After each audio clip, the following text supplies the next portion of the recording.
Do you work with a budget?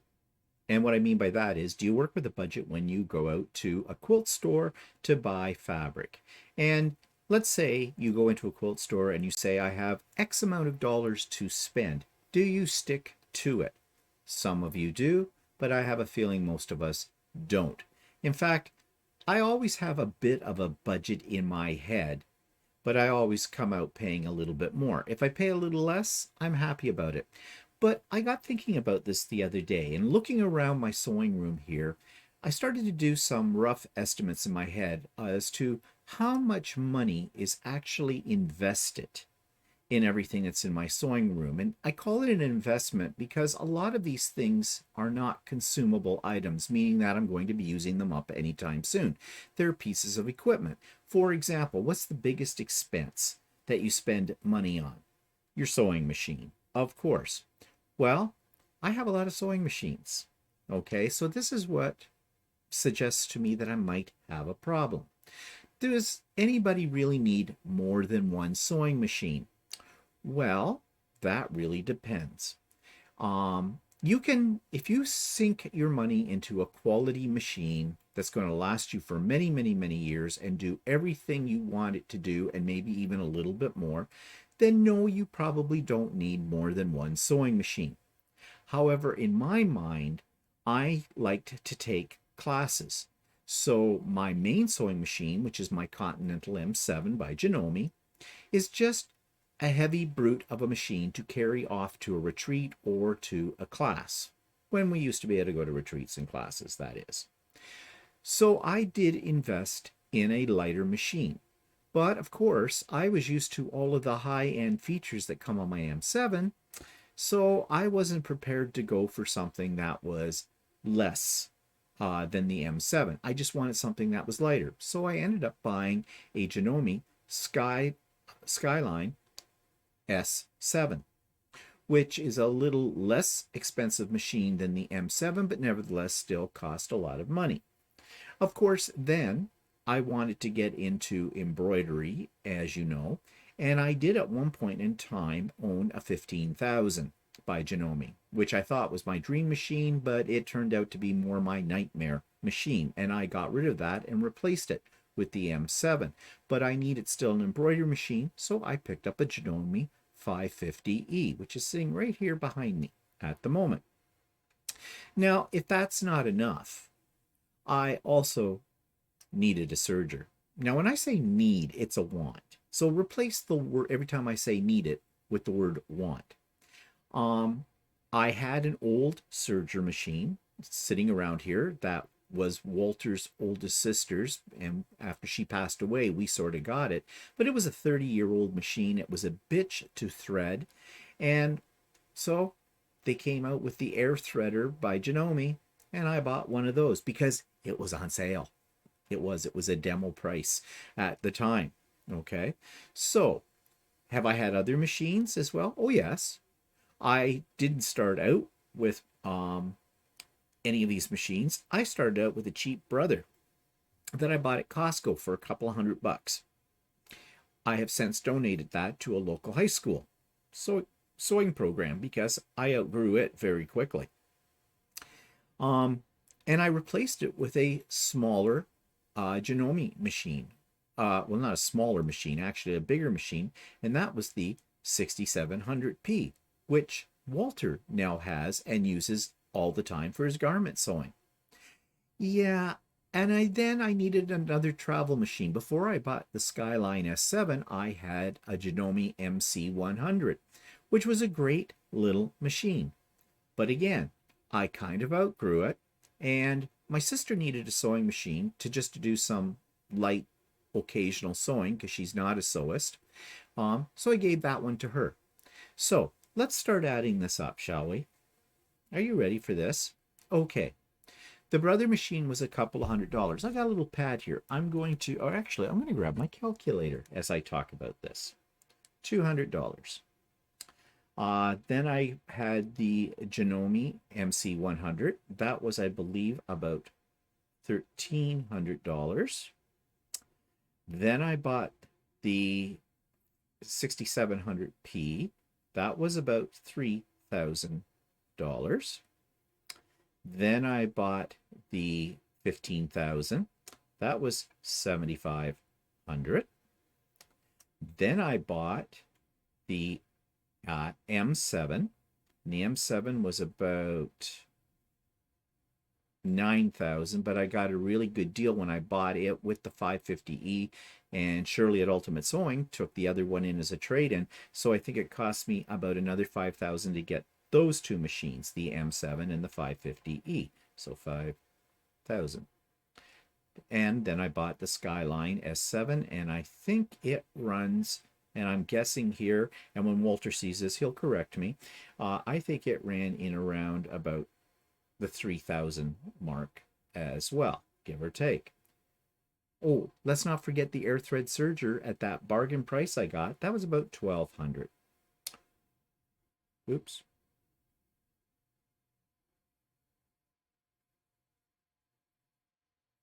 So, yeah, that is about, well, I just lost my calculation here. So let me do this again. Okay, that is, a round estimate, about $13,000 worth of sewing machines. Now, remember, I am now starting in about my 4th year of quilting. Maybe it's my 5th. Started about, yeah, it's about my 5th year, I think. I think I started in about 2017. So, $13,000 just on machines alone. Okay? Now, let's add Lucy to that, shall we? That's my long arm. 22,000. So that's $34,500 on just sewing machines. Okay. So that's adding up, isn't it? 34,500 would have bought me a car. Actually, a nice car. Okay. Not a luxury car, but a nice car. So there's that. Okay, we're not done. Then you got to figure in, of course, fabric, right? And on those shelves behind me, let's just turn the camera, all those right there. So there are approximately just over 200 1 meter, most of them are 2 meter cuts of fabric. So let's say 200 times 2 is 400 meters of fabric, give or take on there. 400 meters of fabric on average. I'm going to go on the low end of this because I buy most of my fabric at Ultimate Sewing, and that's $15 a meter. So I said 400 meters times $15 equals, there's $6,000 worth of fabric sitting just on that shelf there. But there is more than just that. There is fabric in those little blue baskets. There are little boxes of fat quarters.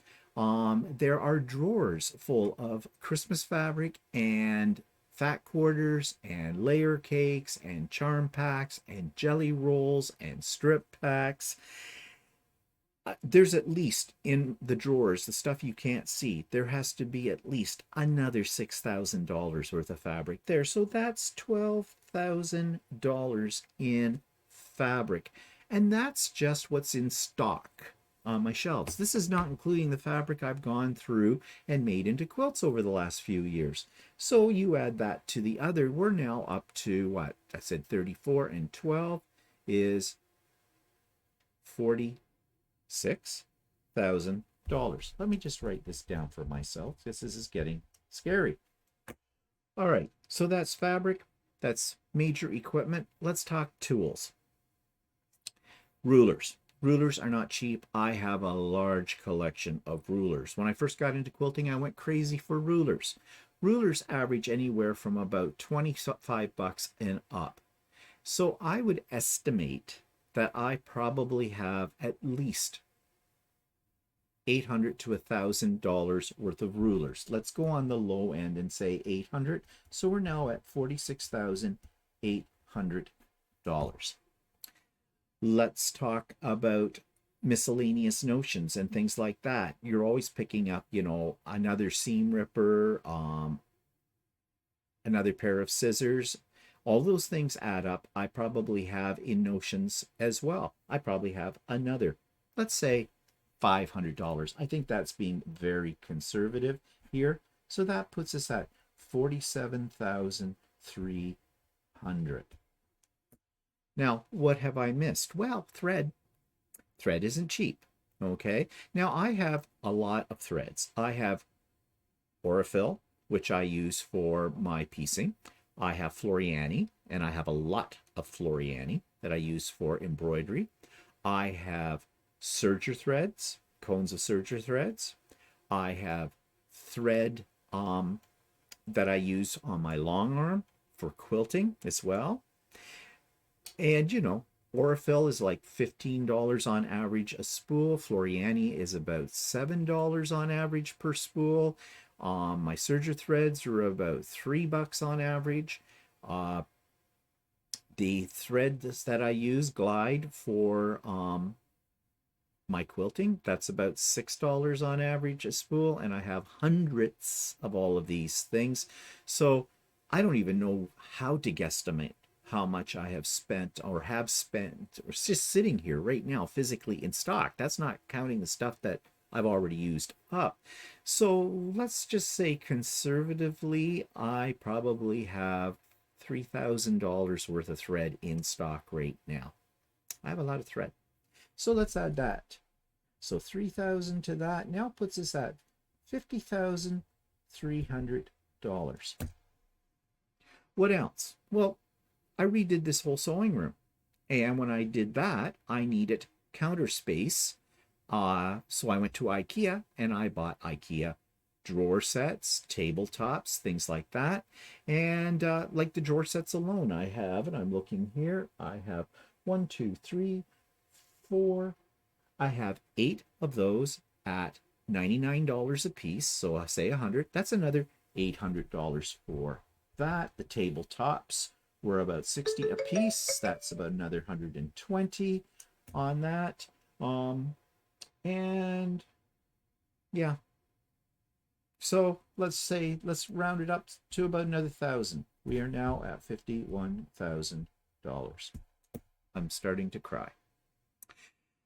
So what else? Well, I had to buy furniture. I had to have stools and chairs. They weren't that much, but I probably dropped another 300 on stools and chairs. So let's put that on here, 51,300. And then irons. Oh, and I've been through the irons. I have travel irons. I have right up to my big tank steam iron. And I have spent on irons $2,000. Again, I'm being somewhat conservative here. So I'm now at $53,300.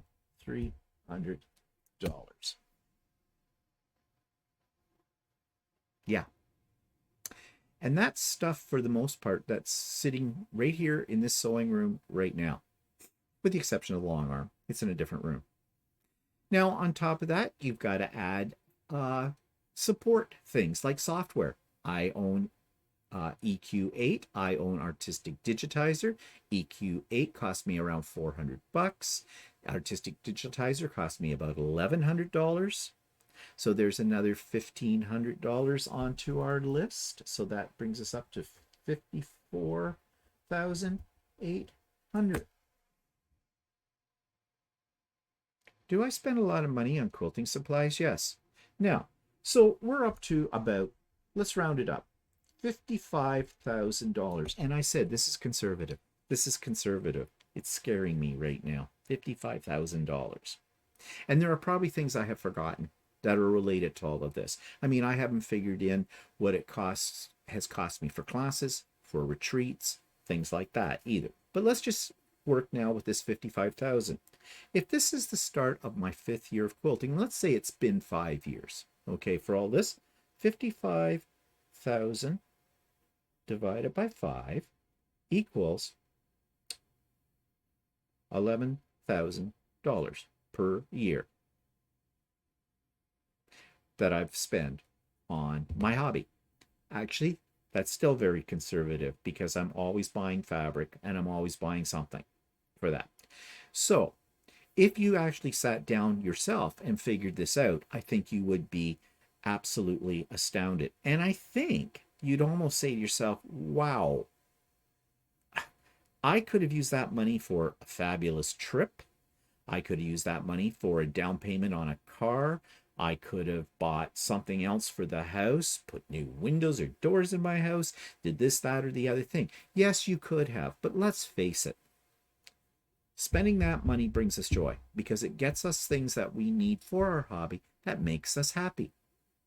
So I don't think we should put a dollar amount on this, and I don't think we have a problem with this. Hobbies are expensive. It doesn't matter what kind of hobby you have, they are all expensive. If you really thought about how much you were spending on that, you probably wouldn't do the hobby.